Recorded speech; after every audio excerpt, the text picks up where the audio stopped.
Indiana Pacers star guard Tyrese Haliburton. He was horrible last night.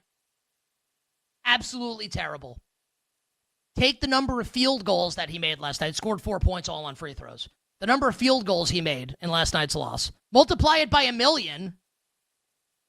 The number's 0 for Tyrese Haliburton. He was brutal.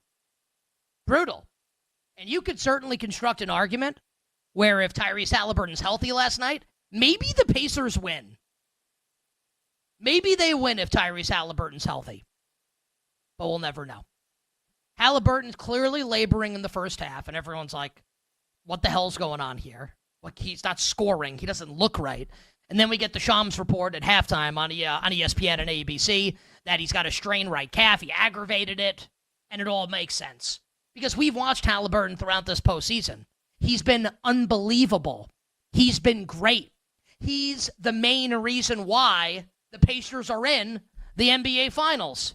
And then all of a sudden, he's giving you 0, and people think like nothing's up. Of course something's up. Of course he's injured. He wouldn't have played like that otherwise. And I can't believe I'm saying this as a Knicks fan, because I hate the Pacers, and I don't like him as a player. I mean, I do like him as a player. I think people can understand what I mean when I say I don't like Haliburton. As a Knicks fan, I actually feel terrible for him.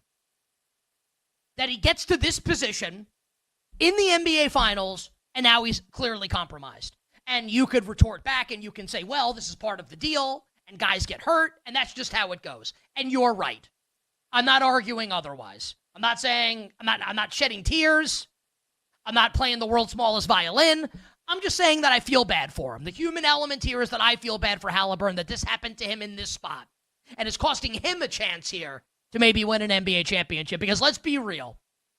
If he doesn't play on Thursday night in Game 6, or if he's hobbled, the Thunder are going to win by double digits. The Pacers can't win, will not win, if Tyrese Haliburton doesn't play. That's not a hot take. As Paul Heyman would say in WWE, that's not a prediction, it's a spoiler. That's a spoiler. Haliburton doesn't play, the Thunder are going to win. And Shams Charania of ESPN reporting that Haliburton is going to undergo an MRI for the calf and that there's uncertainty about whether he'll play. Betting market seems to be slightly bullish on, at the very least, him not being 100%. The Thunder were 5.5-point favorites, have now been bet out to a 6.5-point favorite in Game 6 in Indiana on Thursday night. I love OKC in the game. I love the Thunder in the game. If Haliburton plays and he's compromised, we've seen what it's going to be. Like, that's what it's going to be, what it was last night in Game 5. And if he doesn't play, man, like, forget about it. Great. All the people that were begging and pleading last night with Rick Carlisle to play TJ McConnell in the closing moments of NBA Finals Game 5, you're going to get your wish and see what it looks like when it's This is good. This is like, I'll tell you what it's like. It's like Calvin Pickard coming in relief of Stuart Skinner in Game 4 and looking amazing, and then he has to start Game 5 and it doesn't look so good. And that's not an insult to TJ McConnell. That's just what's going to happen if that's what this is going to be. Like, that's what it's going to be, everybody. And, like, you people are all really funny. All of you. Not all of you, but a lot of you are really, really, really funny. Because for the past 2 months during this run by the Indiana Pacers, we collectively, correctly, have deified Rick Carlisle as far as NBA head coaches go. That Rick Carlisle is in rarefied air. That Rick Carlisle is in the pantheon. That Rick Carlisle is now a shoo-in to make the Basketball Hall of Fame. So when Rick Carlisle makes his decision last night to leave Haliburton in the game, now everybody's turned on him. How could Rick Carlisle blew the game last night? How could you leave Haliburton in the game? He was compromised. I'll speak for myself as someone that bet the Oklahoma City Thunder. I know how it turned out. Hindsight's 20/20. Every single time Haliburton had the ball in the fourth quarter, I felt like he was going to do something positive. I was terrified of Tyrese Haliburton. Terrified of Tyrese Haliburton. And, he's out there, and maybe he's not looking 100%, but he's the guy that brought you to the dance. Without him, you ain't here.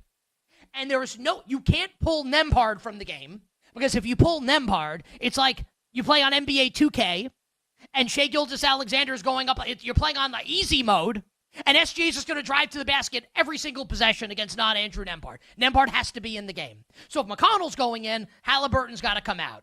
And you're going to bench Tyrese Haliburton without knowing the full extent of that injury if he tells you he can go in Game 5 of the Finals? No way. No way. So it's like, which is it? Is Carlisle the greatest coach of all time? Or is he bad enough that he blew pivotal Game 5 of the NBA Finals? Like, come on. Come on. I'm being real. Haliburton got the ball last night. I'm terrified that things are going to go sideways for the Oklahoma City Thunder. And thankfully, that did not happen. And thankfully, the Oklahoma City Thunder won the game. And thankfully, they covered the spread. So I got zero issue with Rick Carlisle last night rolling with Tyrese Haliburton at the end. I know McConnell was great in the third quarter. I mean, this is like, it's like Larry Bird. It's a lazy white comparison, white basketball player comparison.